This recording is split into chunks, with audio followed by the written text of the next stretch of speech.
Sljedeći. Dobar dan. Dobar dan, doktore. Kako smo, u redu? Pa nije baš u redu, imam jedan problem. Recite, molim vas. Evo, ako možete pogledati, molim vas, brati pažnju.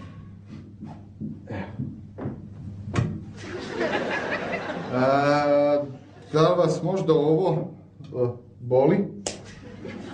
A? Da još jednom, ništa nije. Ništa. Kineski triper, gospodine. Čiji triper? Kineski, made in China. Znači, samo med i čaj, doktore, to će proći. Ne, treba ga aktivirati. Šta ga treba?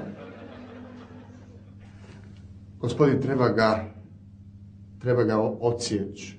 Odsjeći. Odsjeći. Sebi ga odsjecite, doktore, čuo. Sljedeći. Dobar dan, doktore.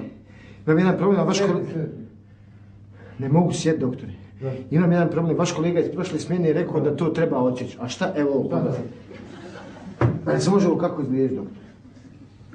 Opravaj, kolega, to je kineski triper. Treba ga odsjeći. Odsjeći. Ježi, doću ja utreću u smjenu. Sljedeći. Dobar dan, doktore.